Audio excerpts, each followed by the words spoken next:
Welcome back. Let me show you this thing that I've invented.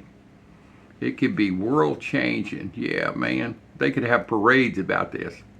Well, not really, but I grew up on sweet tea and I made it the same way my mother did for years.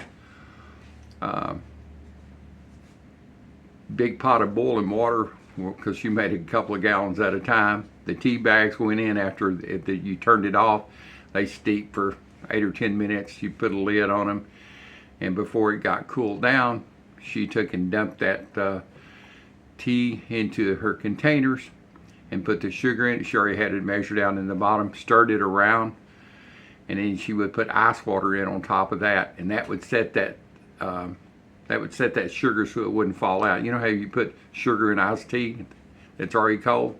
It takes forever to blend it up. So that's the way I grew up, and I've drank sweet tea most of my life, but I have changed. Every once in a while, I'm not going to say I won't go back to a good glass of sweet tea with lemon, but here's how I've been drinking for the last couple of weeks, and I thought I'd show you how I make it. It's only earth changing to me, the old dude. So what I do, I've got a batch right here that I made yesterday. Got my tea glass. I take this pitcher and fill it up to right here with cold water out of the tap, not filtered. Then I grab these out of here. I take my tea bags.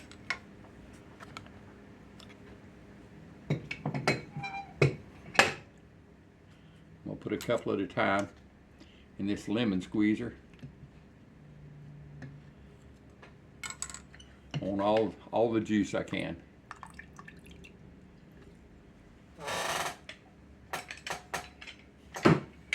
I don't have a garden anymore, or these would be headed to the garden.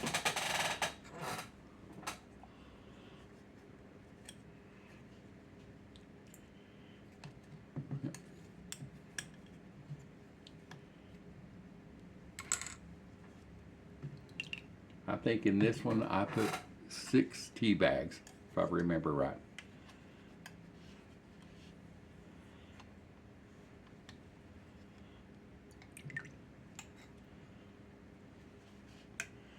See, I got a couple more down here.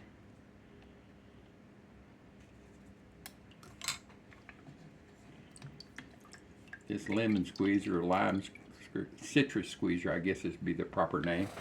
It works wonderful for this. And I've done this for years, making brewed tea over the stove. So this is my final one here.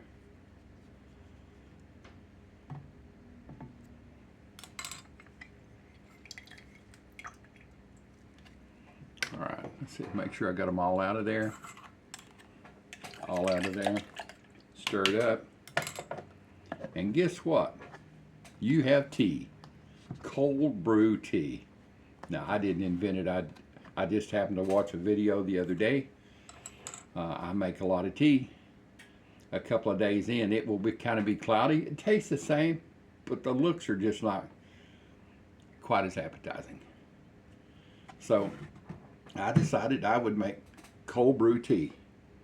And that's literally this. Put your water in this. I use 6 tea bags. This is about it's not quite a gallon. I don't know how many ounces it is. Lots of glasses of tea. Just put them in there, put the lid on it. You don't have to stir it around anything. 24 hours, bring it out. And let me show what this tea looks like.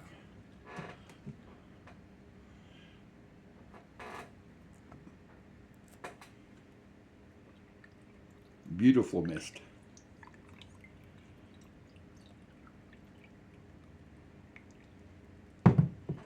Well, so my glass is going to frost up. But you can see that's some pretty tea now.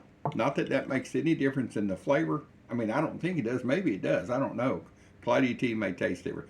But I've heard the ways to stop that is put baking soda and all kinds of things. Well, let me tell you, just put it in the fridge overnight and you got tea. No fuss, no muss. My glass is frosting up there. That's a good glass of tea right there. Ice cold frost in glass up.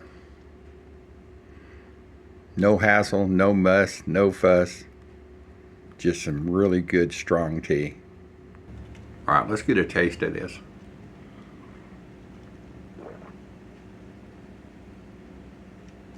Oh man, that's some really good refreshing. Tastes like tea. It is tea. It's just cold brewed. But it's actually more refreshing. It has that, I don't even know what that flavor is called. My wife and I talk about that all the time, that tea flavor. And you can tell if it's been in the pitcher too long and starts to have that funky taste, like if you go to a restaurant and I get some tea that tastes a little funky. I don't like funkiness tea. So funky tea, funkiness. I'll send it back and say, get me some fresh brewed tea. Now that a cook may have spit in it, but at least it was fresh made. So make you some of this. It's really good. It's really easy. And this is my PSA announcement, public service announcement. Go with cold brewed tea. You can't beat it.